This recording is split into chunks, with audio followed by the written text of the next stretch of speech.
that was my first experience hot gluing my fingers together. All the children know that.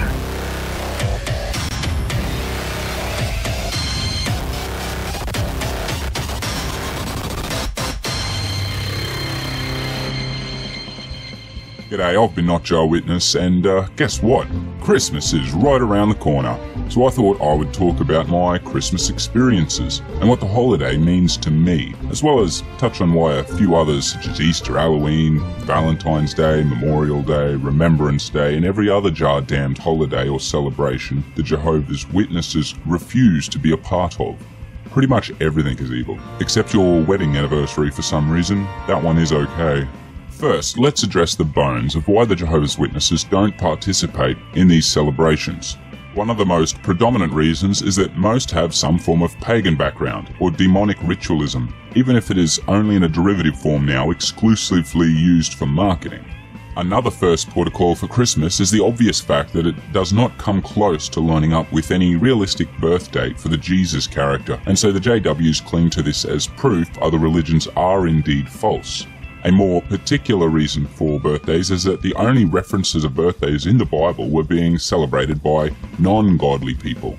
The Gospels don't talk about celebrating Jesus' birthday each year. Just as Christmas, it was not referenced in the Bible as being celebrated by the apostles or disciples, so they reject them. Halloween is obviously celebrating the dead and all to do with spirits, but of course it is. The witnesses believe these practices to be non-Christian and would lead them down the track of false religion or Christendom.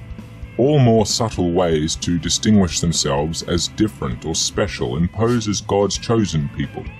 But these seemingly arbitrary rules have very real-life effects on young people's social development. So this is where I will take you back to primary school in the 90s in a small country town where I was pretty much the only dub in class.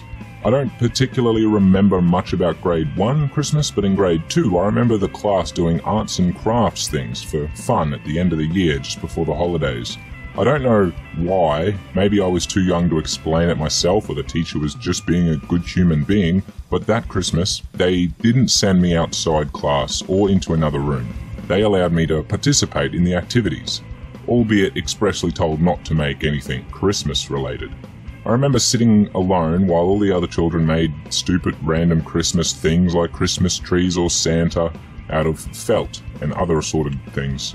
So I made a little man who clearly is not Santa, a hot glue gun in hand, and yes, that was my first experience hot gluing my fingers together.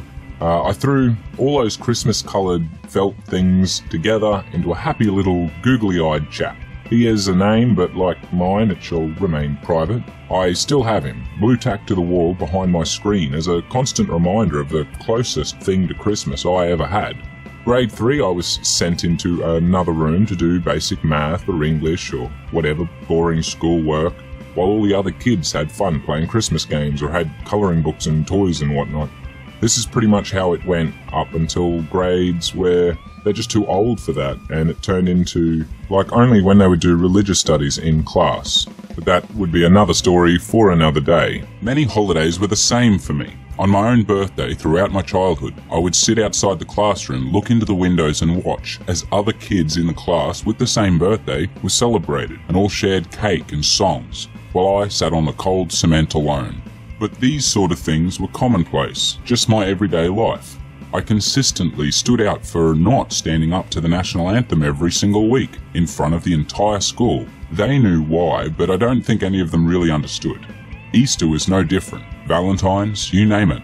Let's make this clear, I'm not sitting here feeling bad for myself, but explaining why it's so hard for me to connect in any way with the typical feelings, emotions and understanding of the events that go along with Christmas for other people. This leaves me feeling socially awkward and isolated, and I'm good at doing this as it is. I don't know what to do. I don't know if I would ever feel anticipation for Christmas or feel the joy it's meant to bring. But I feel nothing ill about missing out on it. It's the same feeling I feel about the physical things I could never do. I don't miss it as it never was for me. I knew no different, and it's only in my later years that I'm realizing the damage it caused me in learning social cues and connecting with other people. So this year I want to do it right. I've set up a stream which should be the day before Christmas Eve for y'all in the American side of the world. It will likely be a long stream, I plan, full of many heathens as can be. We will be discussing everything Christmas related, so share your Christmas stories and dilemmas and teach me how it should be done. So you're all welcome to come and watch, so stick that into your diaries. It will be my first real Christmas for what that's worth, and I want to share it with some godless cunts I know and love. I've one thing to ask from you all, and that is to help me get to 1,000 subscribers by Christmas. It would make for the absolute best Christmas prezi possible, and I'm pretty sure y'all can help me do this if you'll give it your best. Come on, help a brother from down under out. Let's see that 1K. Also, I do have a Patreon account and would absolutely love it if you feel I'm worthy of your dollar. Come and become a patron and get all the inside information on what I'm doing behind the scenes. The link is just down below, along with the names of the awesome VICs who have already become my patrons. Neil 604 Atheist, our funny fonted friend Shane, A Damned Smith, Wellington, and Doc Fearsome. These folks are living legends in my book. Thank you guys. If you want to become a VIC and find out what that even means, throw your dollar my way. So make sure to leave any of your thoughts in the comments section below. If you agree, disagree, or wish to correct me, feel free. Plus, if you have any other topics you want me to cover or dig deeper into, just leave your suggestions down there too.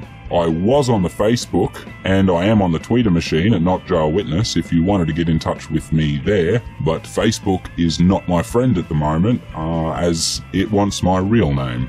If you would like to see more on the JWs or other religious beliefs, as I do what I can to expose and refute them where I can, hit that like button and please subscribe and smash the bell. It is a huge help and is always appreciated. I hope you all have a kick-ass day, thanks for watching, and remember, I've been your imaginary underworld apostate, NotJah Witness. All I wanna do is